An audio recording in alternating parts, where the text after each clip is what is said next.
Okay, so when you declutter, now all of a sudden it's so much easier to find the things that you have in your home. And it's also easier to know what you do have and what you don't have. And therefore, you're not going to be buying things that are either lost in the clutter or that you really don't even realize are at home. Right? This is a huge savings. You are listening to the Decluttering Club podcast. I'm your host, Sarah Mueller, and it's my mission to equip women to declutter their homes, their time, and their lives so that they can cherish what truly matters. Back when my kids were little and I first started decluttering, I thought I was being very frugal and thoughtful and wise by hanging on to stuff, right? That was my default mode. And that was the case for all kinds of things, right? Hand-me-downs, clothing, toys, kitchen gadgets, books, all kinds of things. Well, turns out that decluttering doesn't actually cost you money. Decluttering actually saves money. And I think this is more relevant today than ever before. And that's what we're going to dig into today in episode number 58.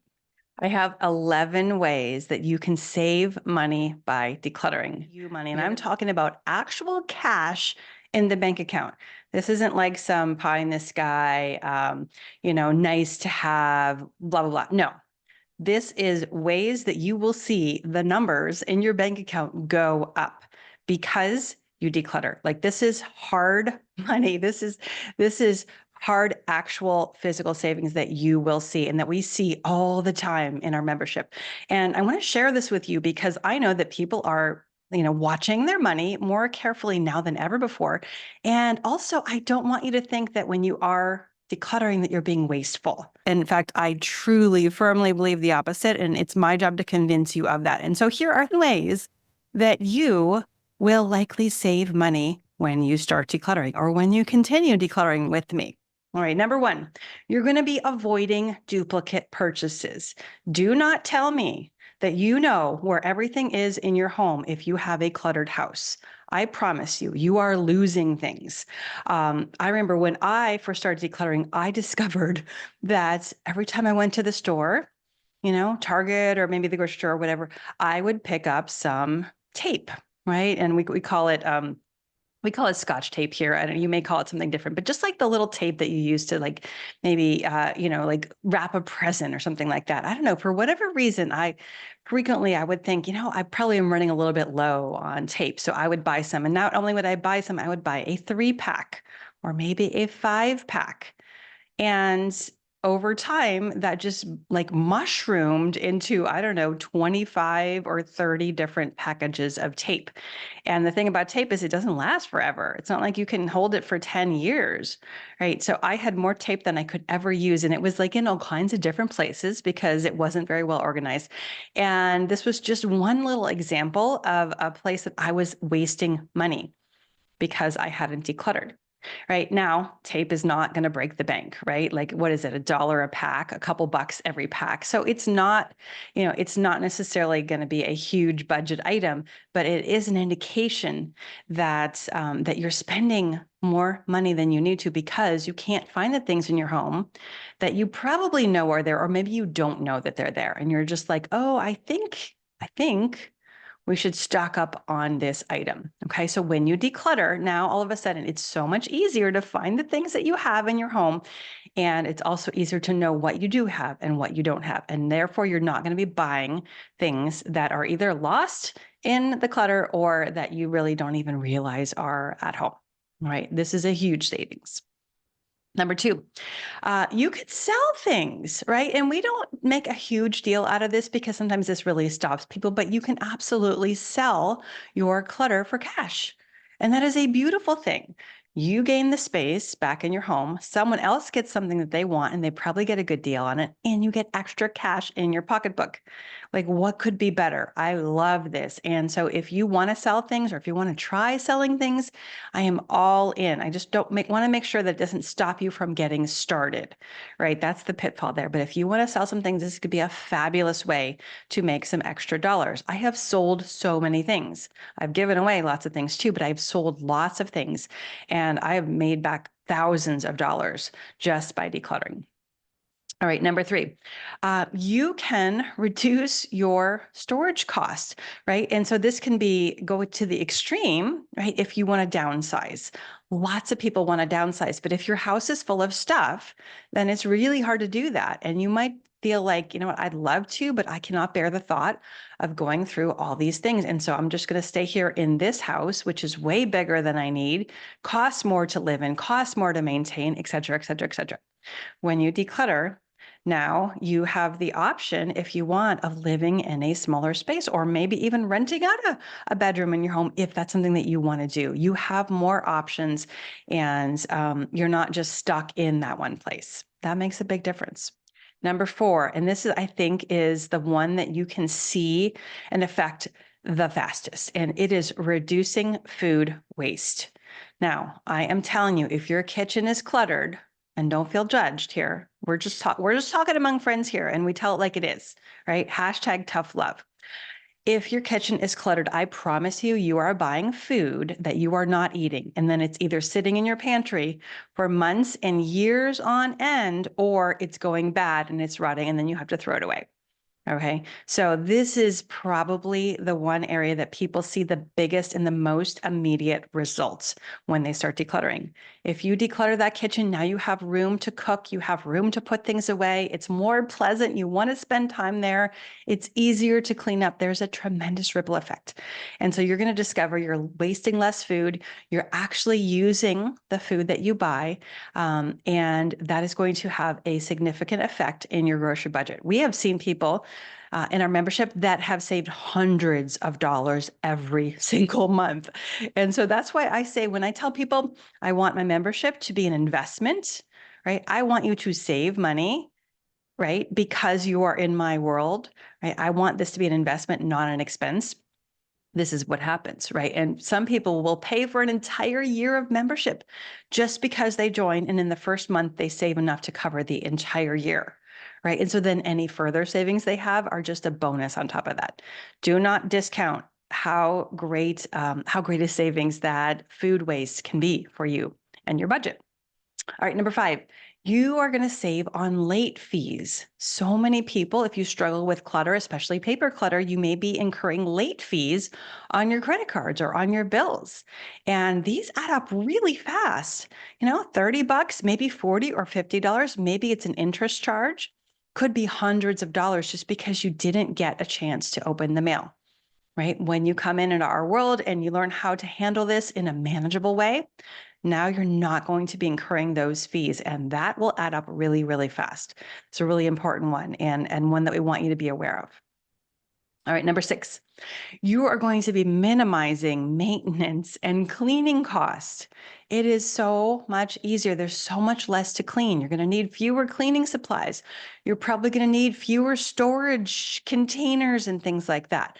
If you have a cleaning service, it's going to be a million times easier for them to clean your house with less stuff around, right? This is an immediate impact. It will make a difference very, very quickly.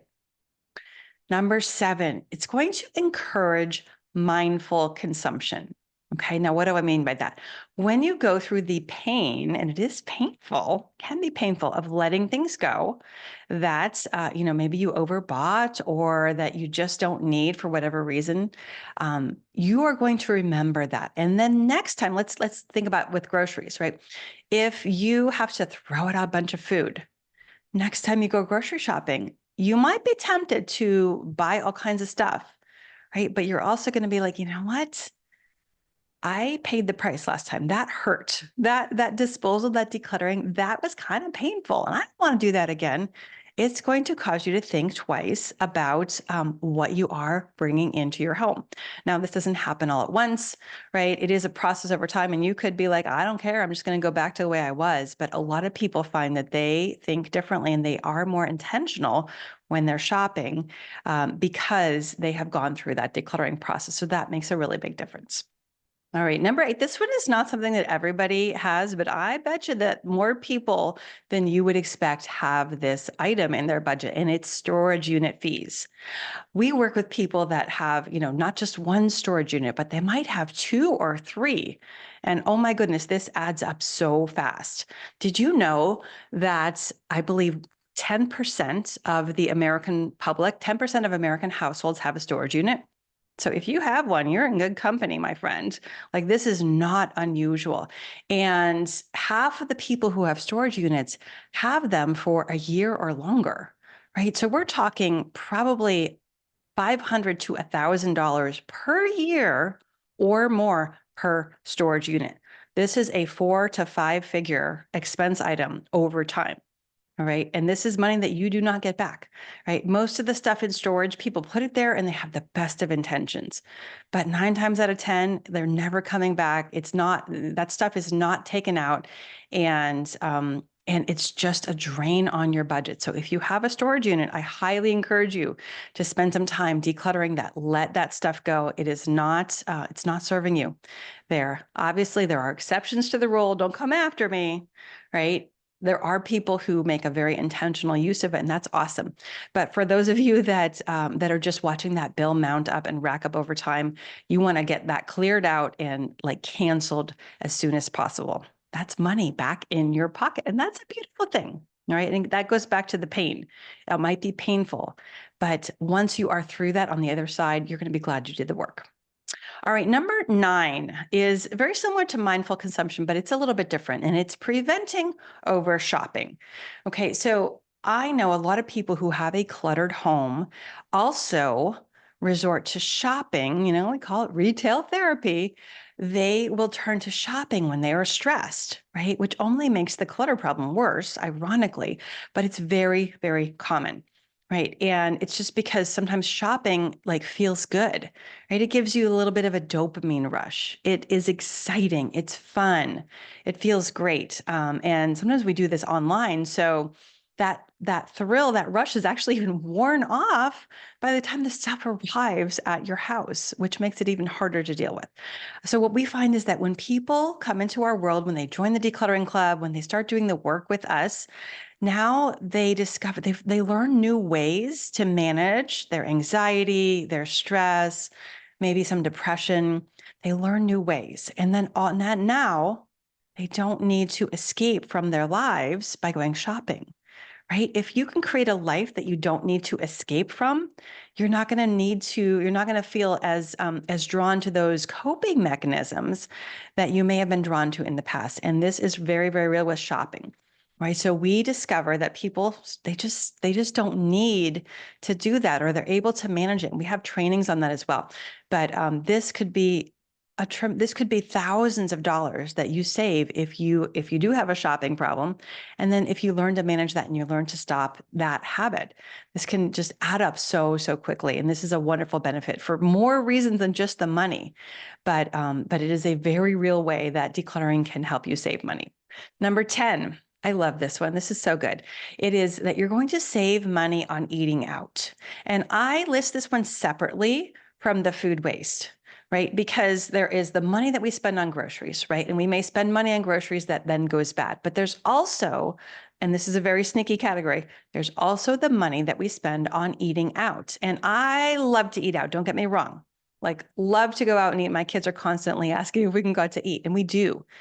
But I don't want to do it because I just can't bear to cook in my kitchen, right? I want to do it on purpose because I have decided today we're going to go out to eat, not just because like I'm too stressed out or my kitchen is too messy. I don't like that reason. And so, when my kitchen is under control, when my kitchen is decluttered, it's easy for me to keep it clean.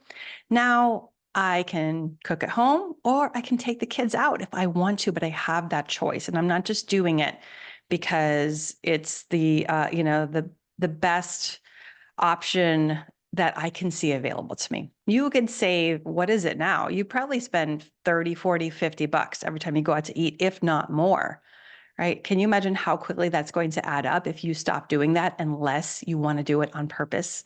This is a wonderful way. And then, the benefits can go on and on and on.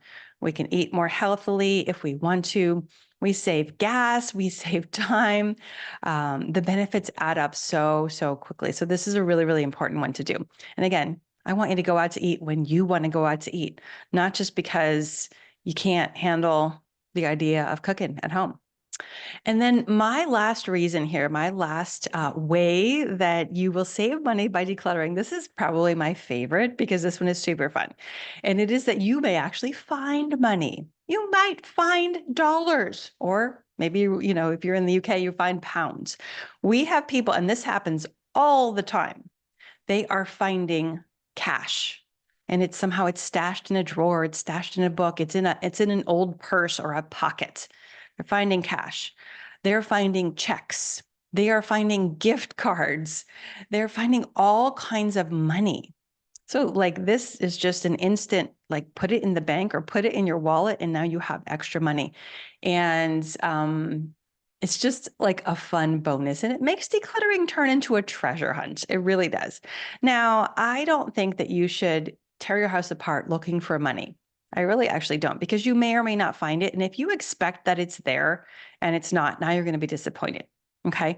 So I don't necessarily want you to approach it that way. I would rather this be like a fun surprise if you do come across some cash or some checks or some gift cards, right? And then it's like, oh, wow, I got paid for that, right? So that's a really fun way to do it. So let me know, what did you think about all of these different ways that you would save money by decluttering? Have you experienced any of these yourselves? Do you have anything to add on to this list? Let me know in the comments. I would love to hear about it. I'll catch you next week, everyone. Take care.